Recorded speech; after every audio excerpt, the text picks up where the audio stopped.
one of this is one of the crazier parts of the year because I love the podcast. The podcast is a big part of what I do, and I'm still an organizer full time. Like that's what I do. So I'm in meetings all day about the organizing work, and then we record the podcast on Sundays at 11 a.m. The four of us get together and record these parts of the podcast. So the podcast has been around since 2017. I'll talk to you about some of the things that I've learned in the process of doing it as an activist. And I'm proud that we still have a podcast that people listen to. It's definitely the longest running national podcast that is focused on activism and issues of race and justice. And we've survived all the ups and downs. And I will tell you, I didn't know anything about podcasts when it started. I never really listened to one. John Favreau at Pod Save the People or Crooked, Pod Save America, he called and was like, I think you should do a podcast. And I was like, I don't even know what that means. And then he was like, we'll figure it out. And at the beginning, it was so wild because none of us had known what it was. So if you know the guys, John, and Tommy, Lovett was actually the first producer on Pod Save the People, which is hilarious in so many ways. So let me just walk through some of the things that I've learned. Now we've come. Oh, can you enable screen share?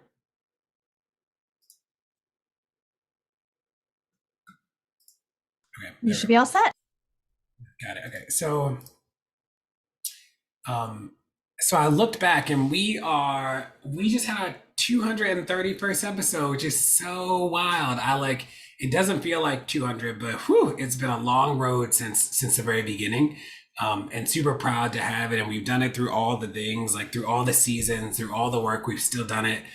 And I hadn't looked back at our first episodes for a long time, but the first one was in May of 2017 that we did. And that one really set the tone. I stopped looking at the metrics for Pod Save the People because I never wanted us to make a podcast that we were like trying to go viral. That's not why we did it. It's not why I did it. And I say all that to say that I remember in our first American Do-Over was our second real episode. Our first one was like the teaser, and I think the first two got 500,000 downloads on the first day. It was it was just like a wild ride. But those were the last episodes that I ever looked at the numbers because I never wanted to be stressed out about what the numbers look like. Now, here are the big lessons is at the very beginning for the first probably, I don't know, 10, I did 2 interviews per episode and it was just too much. People were like, it was just too much content. But I was so pumped about having a podcast that I was like, we're going to cram in all this stuff. And that was a big learning that 2 interviews per episode was literally, it was just too much, even when they were both great. So the first episode is Cory Booker, a U.S. Senator, and then Andy Slavitt, who I was his first real podcast experience. And now he has a podcast that's doing incredibly well. And one of the reasons why he started this podcast was actually because of his time on Pod Save the People. We did it. The first episode was the difference between Medicare and Medicaid. And we got so much feedback on it. People were just amped. I mean, they were so pumped about it. It was really fun. And that was when I knew we had done something special. I think one of the biggest things that I understand today is that people want to learn. The podcast comes out on Tuesdays, and today's episode. So the way Pod Save the People is set up is that we do. There are 4 of us that pick one piece of news that people don't know about race and justice from the past week, and then we do an interview. And my news for this week was, and maybe you knew this, but I did not know it, is that there were people who were enslaved well into the 60s. So 100 years after the Emancipation Proclamation, slavery still existed because in the South, there were places where there were Black families that were essentially just kept from the outside world and they were slaves. So there's a scholar who studies this. That was my news this week. And it's always cool to get online. And I got online today and people were like, this is so crazy. And because we put the show in the show notes, we put all the in the show notes, we put all of the articles. It was it's really cool. And we didn't do this at the beginning. And then people were like, we want to follow the article, but we put it and people check it out all the time. It's one of the coolest things about the podcast is that people really are on our podcast, at least about in the activist space, is people already know the world sort of screwed. They want to sort of learn something different, learn what to do about it in a way that I think we've just been really good at. And one of the things, and I'll talk about this later, is that I've tried to follow my own curiosity, but today's podcast is a good example. Is that's my news, and then the other people I have news too. And then the interview is actually about diabetic retinopathy, so like blindness that's caused by diabetes or not getting your eyes checked. And there's like a whole field of medicine that's about this. I'd never heard of diabetic retinopathy. It came to us through like a suggestion from somebody. But one of the biggest changes that I think we made to the podcast is at the beginning, it was really celebrity focused. Like the second episode is John Legend. The third episode is Edward Snowden, which was a really cool interview, even though people hated him. Some people loved him, some people didn't. And then we sort of like, I feel like I did all those people. Like the last big celebrity, I think we did AOC right after she won, but before she got sworn into Congress. And it was like the mayors and the city council people and the Congress people, they all sort of sound the same. Like everybody is, I don't know, they just sound the same. It's only the people who left office that are really candid and really raw. Everybody else just was the same. So we stopped doing that. And like for interviews, I would try and find people that I was really interested in, or people would pitch books and I'd be like, I'm curious. So there's a book that I always tell people, it's called Black Women, Black Love by Diane Stewart. We got a cold pitch, like literally I just got an email being like, book came out. I was like, what do I lose? Interviewed her, best interview of last year, incredible. Book was great, learned a ton. I try to work with her whenever I can. Just like super dope. People ask me all the time, how do I think about success? Like, what does success mean for me? And in the beginning, I was like, if people ever use the podcast in classrooms, I won. That is my bar. I'll never forget when I got the first email from a teacher. It like just was the best thing ever. It was one of those things where like teachers started using this to like pace students in social studies to make sure they knew what was happening, to talk about media literacy and what does it mean that there are things on the news that people see, but there's other stuff that happened in a given week that like you didn't hear anything about. That was just big for me. It was that was the bar for me about how we won. And though it is the podcast that I put together, I don't manage the news that the other people choose. So there have only probably been 2 pieces of news in 200 episodes where I vetoed it. And both of those were because we had covered the topic already in another way. It wasn't because I didn't think the topic was important. So I say all that to say that like in the activist space, I've wondered a little bit, how do people define success? And like, there's a new activist podcast that just came out and like, we know them all. And it's one of those things where I look up and I'm like, I just don't know who you're talking to. I don't know if this is like a movement podcast, if you're trying to build people to join the choir, like what's your metric of success? And like, one of the things that I understand as an activist is that there's so many people who are committed, who are organizers, who also don't have the content, who like don't know or don't have the language to talk about their world. And that's what we wanted to do, more than like a straight up history, like didactic sort of narrative podcast. I always say this is a core part of my organizing work, is that there's no substitute for the details, that knowing the details matters a lot. We actually take an hour's worth of conversation between the 4 of us and edit it down to sound like 30 minutes on the podcast. And we take out the best things that everybody says, and that's what we put up. And it matters. Like, people can say a lot of things about us, but we are really informed and we do a lot of research every week before we come on, just so that when people walk away, they really can get a different perspective. And we don't talk about the news at all separately until we talk about it on the podcast, so that it can be fresh for people. But I think about all the stuff that I know that I wouldn't even know if not for the podcast. So I think about like DR's news one week was about quilting and civil rights. And I remember her putting it in the chat and I was like, oh God, this sounds like a dud, but everybody can choose their own news. And in prepping for it, I didn't know that quilting had been used for like eons as a part of civil rights work, that like quilting has a rich history. Like I just didn't know. And it was one of those things that like really matters. Or we did, when Clint was on the podcast and like the first wave of people, there was a scholar who was doing work transcribing like slave, like the books that like kept the log of slave logs. And she needed volunteers. And I don't know how Clint came across it, but he came across it in some way. And the woman got like deluged with volunteers. Like all of a sudden she emails us. She's like, thanks for shouting out the podcast. I got a ton of volunteers. I didn't know. And like, that was really cool. Or even you might have heard of this because AOC made it a big deal, but postal banking. So there's banks, post offices used to be banks, like, or sort of like places where you could do wire transfers for a long time. And then that went away. We had Dr. Mercer Brandaran on the podcast, who wrote The Color of Money. And she talks about postal banking. It becomes a big deal. Kirsten Gillibrand's office, she listens to it. The senator listens to it. And then Kirsten introduces the postal banking bill literally because of the podcast. And it sort of becomes a thing. AOC signs onto it, but like their introduction to the concept was actually the podcast. And there's like no higher honor than knowing that like people trust us with the content and the details.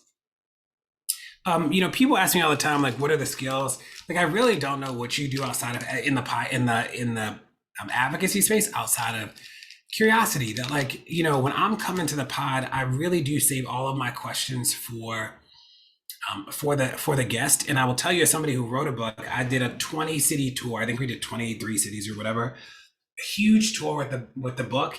The number of people who interviewed me who'd actually read the book were really slim. Most of the people read like, I don't know, the opening page, or like, your publisher, if you've not written a book, then you would know. I didn't know this, is that the publisher sends like, they send like, I don't know, they send like like basic questions for any interviewer to ask. So they're like sort of detailed enough so they sound like real questions, but after having gone on tour for 20 cities, it was like the same question over and over because they got them from the publisher. So I try to make sure that if I'm interviewing an author, that I've read the book, or I've read like 4 chapters, or I've read enough of the book that it like, that I can say, on page 10, I saw this, on page 50, I saw this, on page 80, this happened. Can you, like, those things are really important. And I'll tell you, especially the authors, they respect you so much more when you've actually read it and you get the best content out of them. So like, oh my God, what's the book called? There's a book about this. I gotta find the name of it. But I remember him and I remember the stories. But there's like this one guy who literally, he essentially colonized so much of the world on behalf of America. And then he has like an about face, but there's a book about it. And it charts this one guy going from country to country. He's like in the room. He like dissolves the Haitian parliament, like nuts. And I remember reading and being like, this is really crazy. So when we talked, he was, most authors are not in rooms, especially in interviews, where the person has actually read the content, and you'd be shocked at how much people respect you when you've actually done that. There's another book um, about food deserts that came, or like the food crisis, and she really pushes on the idea of food deserts, and the way she wrote about it was really interesting. Like, I've only had one moment where I did not read the book all the way, and I will tell you, it was so embarrassing because I asked about a character in the book. It's nonfiction, but I asked about this guy in his life, and I didn't realize that the guy dies in the end of the book. And yeah, I probably should have read the ending. So that was both a lesson learned, and people really respect you when you read it. We've had iterations of the podcast, like, news contributors have come and gone, and it was really important to us because we're building a community that, like, both the podcast is bigger than any one person, but we also let people leave and like say goodbye. And that was a big deal because I was really nervous when we had the first transition, and we've had some other people transition. But we let people say goodbye and like build their own community. We want anybody we've invited to be one of the news contributors we trust and love. And I think that people get nervous about like letting people say goodbye and sort of normalizing the idea that goodbyes are okay. This is one that I learned the hard way, is like always have a backup guest. Is that I'm a full-time organizer. Like, that is what I do day to day. So I don't always have time to like do all these interviews. And we do a good job now of having 2 interviews on deck. So if something happens, or if I'm called into meetings, or if I have to travel, that like the podcast can still go on without me having to cram in somebody in the middle of the night. So we do a lot of interviews, and especially weeks where I don't have a ton of meetings at work, we'll just like put interviews in so that we will always have a backup. Now, give people a chance to be their best self is one that in the activist space, I'm interviewing a lot of people who've never been interviewed before. And that's like its own challenge because they've never had to answer questions, or they get nervous really easily, or they stutter and stammer. And like, there are times when I'll record an hour and 15 minutes, knowing we're only going to use 30 minutes, because I'm trying to give them a chance to like get ready to be their best self. They're really nervous. They're like, they're talking over themselves. And like, there've only been a couple interviews out of the 200 episodes where like we just literally could not use it. Like, it was just unusable. Most of them I'm having to like coach the organizer, the activist, on how to talk about their work, not to experts, right? And there's some people who are really good at talking, not to experts, and there's some people who are not very good at it. But like, this is an activist-led podcast, so we try to like help people through it. And there've been even like a couple episodes where we really tried, it didn't work. So we will not use the interview, give them feedback, and then have them come back and do the interview again so we can like help them learn and grow, because we wanted it to be a place where people learn and grow. And we didn't want it to be a place where people felt like they had to be perfect on the front end. So those are the things that I learned over the quick and sort of dirty of what I've learned, um, so that people can learn from it. But if there are questions, would love to know the questions. Thank you for coming. And Lord knows there's a lot more activist podcasts that need to happen. And I'll also say, because I forgot that we do have the Untold Story. So Pod Save the People is my personal podcast, but the Untold Story is let me find it real quick. Is the podcast that we do with Jay Ellis, and it is about um, the this is what we do with Jay. That's like sort of like adding texture to the criminal justice conversations, and this one just launched. Jay learns that a pair of jeans could ruin your life. It's a great episode. It just came out, but it's one of those things that's like really dope. And this is what I do with Lemonada Media, and it's just like really interesting because we try to like help people get a firm understanding of like what they can do, and in sort of demystifying some complicated things. And we've won all the awards on both podcasts, and we just won a Webby last year for the Untold Story, but this is more narrative, whereas the other podcast, Pod Save the People, is much more interview. Wow, that's fantastic. Thank you so much, DeRay. We do have a question. I don't know if you can see the Q&A console. I'll read it out loud just to be inclusive.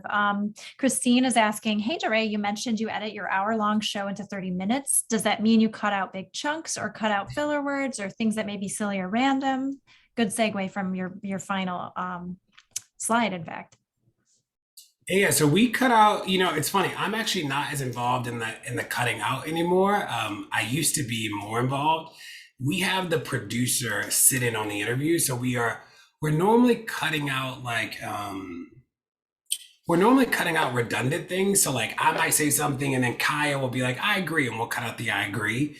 Or somebody might ramble, and we'll just cut that out. So we try to do it so that no one person is like speaking more than the other people, is what the producers do. And in the early days, I'll tell you, it was like a little complicated because, people felt like it wasn't fair, right? People would feel like, oh, well, DeRay's getting cut more than other people, or, so-and-so is getting cut more than other people. And that is different now. But it is, sometimes we are cutting real content. Like we just have to make it shorter. Thank you so much. That's really great insights.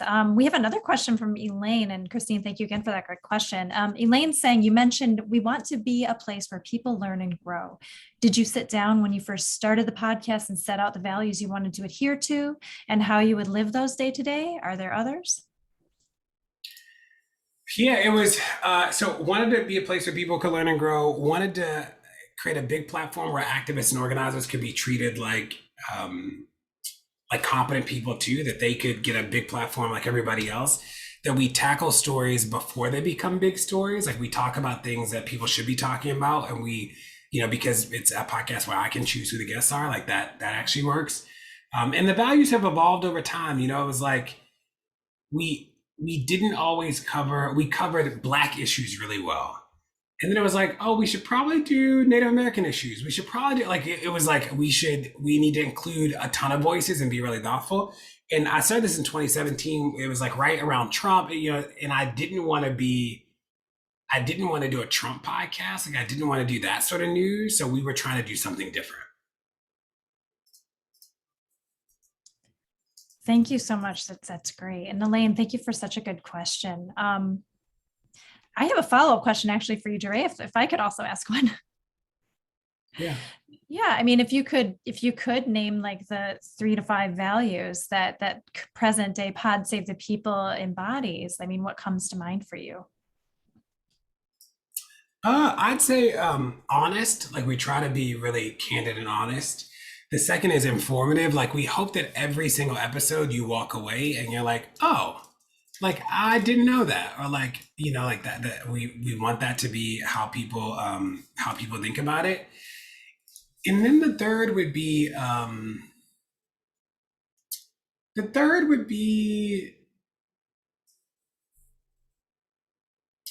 that it is solution focused, that like especially in the interviews we try to make sure you walk away with like a little more hope than you walked in with, you know. I love those. Honest, informative, and solutions focused. I wish more podcasts had those values. We have two more questions. We're doing really well on time at 7:24. Tatiana is asking, with an oversaturated market, what advice would you give to best set yourself apart? $1 million question. Yeah, I mean, this is like the question everybody asks, is that remember, you don't, very few podcasts start with a critical mass. You are normally like building an audience and like trying to offer something that people don't offer. So I knew that I had a big enough general platform that if I did like a regular podcast around like movement stuff, people would listen. But I just didn't think I could continue that. Like I was like, I don't know if I can keep that up. But because the format is all the news you didn't know, I knew I could keep that up. I knew that there would always be news every week that people didn't know, and that like that would make me a better person in the world. It would also allow people to like learn too. So I'd say like figure out what's the thing that you can do that other people can't do, and nail that, as opposed to like trying to be famous. So like every week I'm chasing, are we informative, right? Is this a podcast that you can use as in a classroom? That's like the thing I'm chasing every week. I'm not chasing, are we charting on the top 100? Did we get 500,000 listeners or 100,000? Like those are not the things that I'm chasing. I love that. And it really drives to that point where you said defining your own metrics of success, identifying your own lane. That's really great. Thank you so much. We have another question from Christine. What are your hopes for your shows? Do you have an ultimate goal, supplemental to the ones you've already named?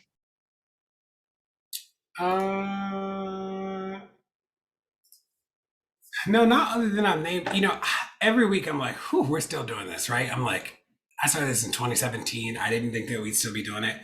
If anything, I think we're open to changing the format a little bit. That like, we started before the podcast boom.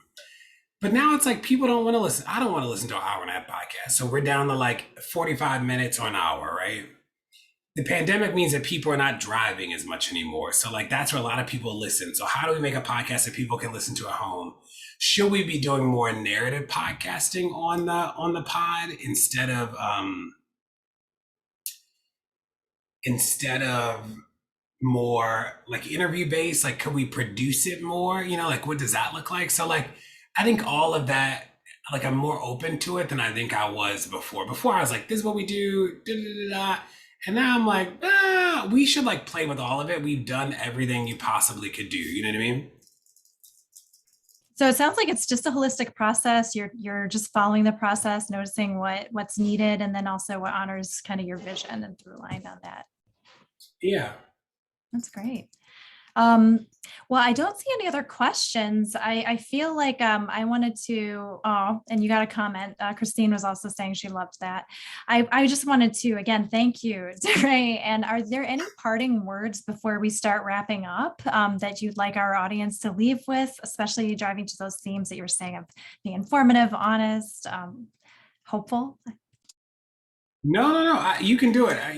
There are not many activist podcasts that have lasted. So I would say, there's like really cool room for innovation here, and like we all need more teaching tools. So I love it. Yes. And thank you so much for being that educative voice. I will say, and I hope this makes you feel happy, DeRay, I have used Pod Save the People in some of my educative work. So there you go.